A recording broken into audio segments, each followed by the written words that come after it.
Telecommunication రంగంలో వచ్చిన కొత్త ఆవిష్కరణలు మానవ జీవన విధానంలో గణనీయమైన మార్పులను తీసుకువచ్చాయి. సాంకేతిక పరిజ్ఞానం పెరుగుతున్న కొద్దీ టెలికమ్యూనికేషన్ రంగం కొత్త పుంతలు తొక్కుతుంది. ఈ రంగంలో జరుగుతున్న ప్రతి ఆవిష్కరణ కూడా మానవుల ఎన్నో పనులను సులభతరం చేస్తున్నాయి. మే 17న ప్రపంచ టెలికమ్యూనికేషన్ సమాచార సొసైటీ దినోత్సవం సందర్భంగా ప్రత్యేక కథనం. 1865 మే 17న మొదటి అంతర్జాతీయ టెలిగ్రాఫ్ కన్వెన్షన్పై ప్యారిస్లో సంతకం చేశారు. మే 17న అంతర్జాతీయ టెలిగ్రాఫ్ యూనియన్ని స్థాపించారు. 1968 మే 17న మొదటిసారిగా ప్రపంచ టెలికమ్యూనికేషన్ దినోత్సవాన్ని జరుపుకున్నారు. అన్ని ముఖ్యమైన ఘట్టాలు మే 17నే జరగడంతో మే 17ను ప్రపంచ టెలికమ్యూనికేషన్ దినోత్సవంగా ప్రకటించారు. సాంకేతికత ద్వారా వచ్చే అవకాశాలపై అవగాహన పెంచడం కోసం ఈ దినోత్సవాన్ని నిర్వహిస్తున్నారు. దూర ప్రాంతాల మధ్య దూరాన్ని తగ్గించేలా కమ్యూనికేషన్ను వ్యాప్తి చేయడం ఈ దినోత్సవం యొక్క ముఖ్య ఉద్దేశం. మానవ జీవితంలో కమ్యూనికేషన్ ఎంత కీలకమైనదో తెలియజెప్పడం, ఈ రంగంలో సాంకేతిక పరిజ్ఞానాన్ని అభివృద్ధి పరచడం వంటివి ప్రధాన లక్ష్యాలు. నాటి టెలిగ్రాఫ్ నుండి నేటి మొబైల్ ఫోన్ల వరకు కమ్యూనికేషన్ రంగంలో వచ్చిన మార్పులు అన్నీ ఇన్ని కావు. ఈ రంగంలో సంభవించిన ప్రతి మార్పు మానవ జీవన విధానాన్ని సమూలంగా మార్చివేసిందని చెప్పవచ్చు. ఒకప్పుడు వ్యక్తుల మధ్య సమాచారాన్ని వ్యాప్తి చేయడానికి ఉత్తరాలు కాకుండా టెలిగ్రాఫ్ వ్యవస్థ ఉండేది. తంతి కార్యాలయానికి వెళ్లి చేరవేయాల్సిన విషయాన్ని అక్కడి వారికి చెబితే వారు ప్రత్యేక పద్ధతుల్లో అవతలి వ్యక్తికి ఆ సమాచారాన్ని చేరవేసేవారు.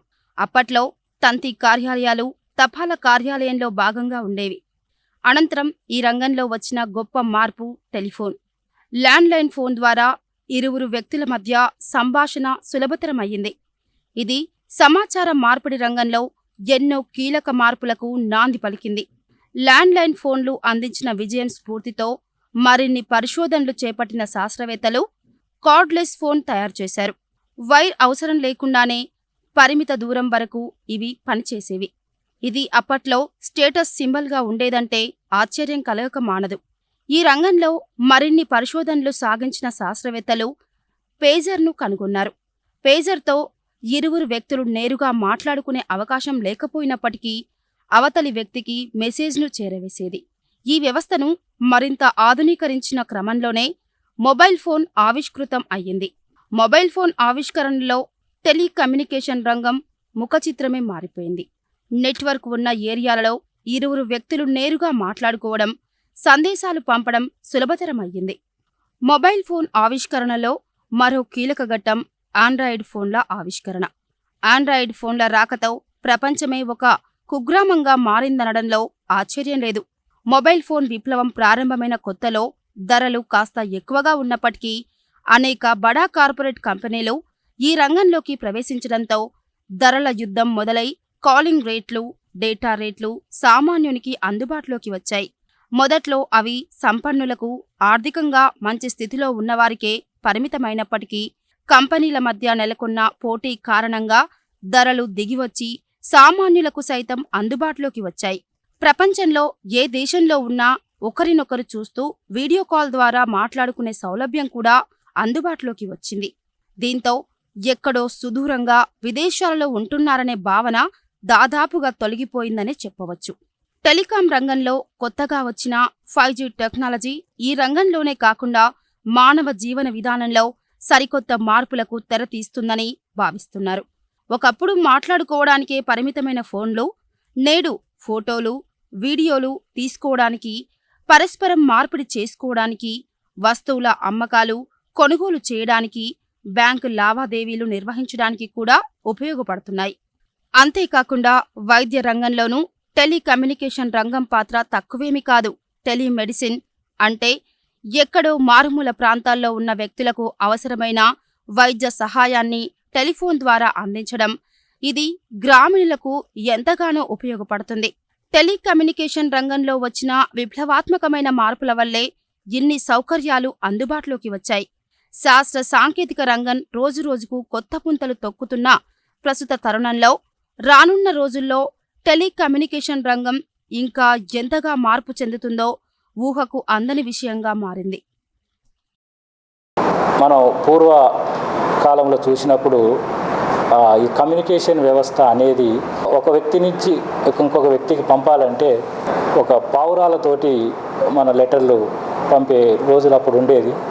సో 1969 నుంచి ఈ టెలికమ్యూనికేషన్స్ అనేది అమల్లోకి రావడం, ఆ తర్వాత మనందరికీ తెలుసు ఉత్తరాలు రాసుకునే వాళ్ళము, టెలిగ్రాఫ్లు పంపించే స్టేజ్ నుంచి ఇప్పుడు మొబైల్స్ యూజ్ చేసే స్థితికి మనం ఈ టెలికమ్యూనికేషన్స్ డెవలప్మెంట్ వల్లనే ఈ ఫెసిలిటీని వాడుకోవడం జరుగుతుంది.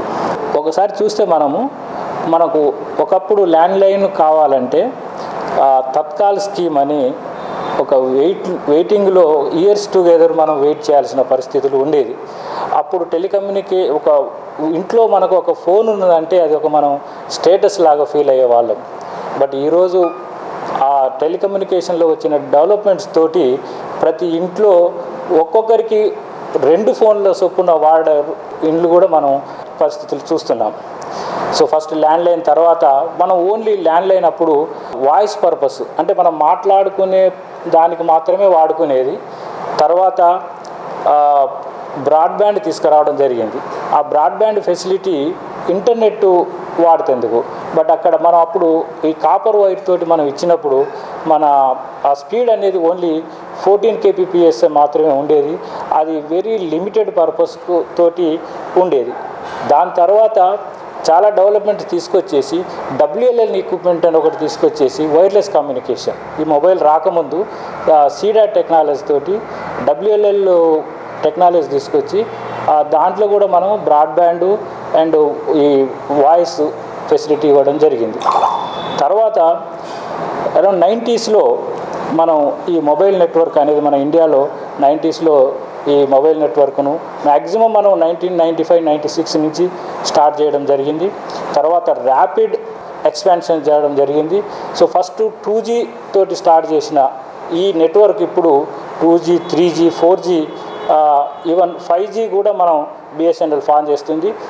గవర్నమెంట్ ప్రాజెక్టు కూడా మన రిమోట్ ఏరియాస్, మనం ఎంతసేపు ఉన్నా వేరే వాళ్ళంతా ఆపరేటర్స్ ఓన్లీ అర్బన్ ఏరియాల మీద కాన్సన్ట్రేషన్ చేసి అక్కడనే ఫెసిలిటీ ఇవ్వడం జరుగుతుంది.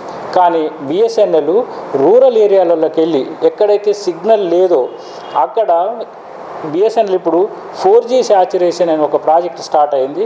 ఆ ప్రాజెక్ట్ తోటి ఇంతవరకు సిగ్నల్ లేని ప్లేస్లలో కొత్త టవర్లు పెట్టి మనం ఈ ఫెసిలిటీని అందజేయడం జరుగుతుంది. తర్వాత ఈ యొక్క టెలికమ్యూనికేషన్స్ అంటే ఇప్పుడు ఎట్లయిందంటే డిజిటల్ డివైడ్ అనే దగ్గరికి మనం వచ్చేసినాం ఇప్పుడు.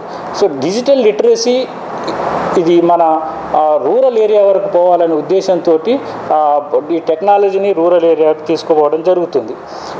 ఇప్పుడు ఈ టెలికమ్యూనికేషన్స్ వ్యవస్థ కాక మనకు లేకపోతే మీరు చూడండి, ఇప్పుడు మన కోవిడ్ వచ్చినప్పుడు మనకి ఈ టెలికమ్యూనికేషన్స్ వ్యవస్థ ఎంతవరకు మనకు హెల్ప్ చేసిందంటే ప్రతి ఒక్కరు ఈ టెలికమ్యూనికేషన్ వ్యవస్థ మీద ఆధారపడి మ్యాక్సిమం వర్క్ ఫ్రమ్ హోమ్ అనేది దాంతోపాటు ఈ రోజులలో ఈవెన్ స్కూళ్ళల్లో కూడా మనకు డిజిటల్ కమ్యూనికేషన్ సిస్టమ్ ప్రవేశపెట్టడం జరిగింది. సో అంటే ఒక టీచరు ఇప్పుడు రిమోట్ లెర్నింగ్ అంటాం మనం దాన్ని. ఒక ఎక్స్పర్ట్ టీచర్ ఎక్కడో హైదరాబాద్లో ఎక్కడో కూర్చుంటారు. మన పల్లెటూరులో ఉన్న హై స్కూల్లో ఉన్న పిల్లలు అంటే స్కూల్లో ఉన్న పిల్లలకు ఈ డిజిటల్ లెర్నింగ్ ద్వారా అతను అక్కడ చెప్తుంటే మనం ఎగ్జాక్ట్గా టీచర్ మన ఎదురుగా ఉండి చెప్పినట్టు అండ్ 2-వే కమ్యూనికేషన్ కూడా స్టూడెంట్స్ వాళ్ళ డౌట్స్ అడగవచ్చు, టీచర్ అతను ఎక్స్ప్లెయిన్ చేసే ఫెసిలిటీకి ఇప్పుడు తీసుకురావడం జరిగింది. నెక్స్ట్ ఇంకోటి మనకు గవర్నమెంట్స్ చాలా డైరెక్ట్ బెనిఫిట్ స్కీమ్స్ ఇంట్రడ్యూస్ చేసింది ఇప్పుడు. సో ఇంతకుముందు మనకు ఈ పెన్షన్స్ కానీ ఇవి ఇచ్చేసి చాలా వరకు అందరూ బ్యాంకులలో వేసి మనం బ్యాంకులకు పోయి డ్రా చేసుకోవాల్సిన పరిస్థితి వచ్చేది. కానీ ఇప్పుడు ఈ డైరెక్ట్ బెనిఫిట్ సిస్టమ్, ఈ టెలికమ్యూనికేషన్ సిస్టమ్ వాడుకొని మనం డైరెక్ట్ ఇంటి దగ్గరనే ఈ ఫెసిలిటీస్ను డెలివర్ చేయడం జరుగుతుంది. ఈవెన్ ఈ రోజులలో టెలికమ్యూనికేషన్ వాడని సంస్థ అనేది లేదు. ఇప్పుడు మీరు బ్యాంక్సే తీసుకోండి, పెద్ద పెద్ద కంపెనీసే తీసుకోండి, ఇదేంటంటే మనకు ఒక డైలీ మనకు అత్యవసరమైన వస్తువులాగా మారిపోయింది ఇప్పుడు టెలికమ్యూనికేషన్స్ సిస్టమ్. ఇంతకుముందు మనం ఏ షాప్కి వెళ్ళినా కూడా ఎక్కడైనా ఏదైనా పర్చేజ్ చేసినా కూడా క్యాష్ ట్రాన్సాక్షన్స్ ఉండేది, మన క్యాష్ మాత్రమే ఇచ్చేది. ఇప్పుడు మనం క్యాష్ తీసుకోవాల్సిన అంటే క్యాష్ మన జేబులో పాకెట్లో పెట్టుకోవాల్సిన అవసరం లేకుండా గూగుల్ పే కానీ, ఫోన్పే కానీ, మన ఇంటర్నెట్ బ్యాంకింగ్ కానీ ఇవన్నీ రావడం వల్ల మనకు అంటే ఇప్పుడు చూడండి, మీరు మన బ్యాంకుకు ఇంతకుముందు బ్యాంకులో వెళ్ళి మనం క్యూ కట్టేవాళ్ళం. సో బట్ ఇప్పుడు బ్యాంకుకి పోయే అవసరం కూడా తగ్గిపోయింది. ఎందువల్ల అంటే ఈ మన టెలికమ్యూనికేషన్ వ్యవస్థ వల్ల ఇది అన్నీ మన అరచేతిలో ఉన్న ఫెసిలిటీస్ అన్నీ మనం ఫింగర్ టిప్స్లో వాడుకునేటట్టు ఉండడం వల్ల సో మనకు చాలా సులభతరంగా మనం ఈ టెలికమ్యూనికేషన్ ఫెసిలిటీస్ను వాడుకొని మన యొక్క అవసరాలను ఇంట్లో నుంచి బయటికి వెళ్ళకుండా ఇంట్లో కూర్చొని కూడా ఈజీగా చేసుకోగలుగుతున్నాం. మనకు ఏ టెక్నాలజీ అయినండి దాంట్లో మనకు బెనిఫిట్స్ ఉంటాయి, మనకు దాంట్లో ఉన్న నష్టాలు కూడా ఉంటాయి. కాబట్టి టెక్నాలజీ ఎంత ఫాస్ట్గా డెవలప్ అవుతుందో సో దాన్ని మన సమాజంలో దాన్ని అడ్వాంటేజ్గా తీసుకొని కొన్ని మిస్యూజెస్ కూడా చేయడం జరుగుతుంది. లోన్ యాప్స్ అట్లాంటివి తీసుకోండి. సో ఇలాంటివి మనకు ఒక యాప్ పంపించేసి దాంట్లో మీరు డౌన్లోడ్ చేయమని చెప్పేసుకొని మనలో మిస్యూజ్ చేయడం జరుగుతుంది. కాబట్టి టెలికమ్యూనికేషన్ను మనం ఎంత స్మూత్గా వాడుకుంటే మనకు అంత బెనిఫిట్. సో ఒక్కోసారి మోసపోయే అవకాశాలు కూడా ఉంటాయి. కొంతమంది మనలా ఇట్లా నేను చెప్పినట్టు యాప్లను పంపించేసి మన ట్రాప్ చేసేసి మన అకౌంట్లో ఉన్న డబ్బులను కానీ ఇంకే విధంగానైనా మనం నష్టపరిచే అవకాశం ఉన్నది. కాబట్టి మనం వీలైనంత వరకు మనం జాగ్రత్తగా ఈ ఫెసిలిటీని వాడుకోవడం ఒకటి. నేను ఇంకో విషయం చెప్పదలుచుకున్నానండి. ఈ రోజులలో మొబైల్ వచ్చేసిన తర్వాత చాలామంది మన యొక్క రిలేషన్స్ మర్చిపోయి ప్రతి ఒక్కరు మొబైల్కు అటాచ్ అయ్యి దాని మీదనే ఎక్కువ టైం స్పెండ్ చేయడం కూడా జరుగుతుంది. సో నేను చెప్పే మెసేజ్ ఏంటంటే మన హెల్త్ను కూడా కాపాడుకోవాలి. ఫెసిలిటీ ఉన్నది, దాన్ని ఎంతవరకు వాడుకోవాలో అంతవరకు వాడుకొని సద్వినియోగం చేసుకోవాలని కోరుకుంటున్నాను.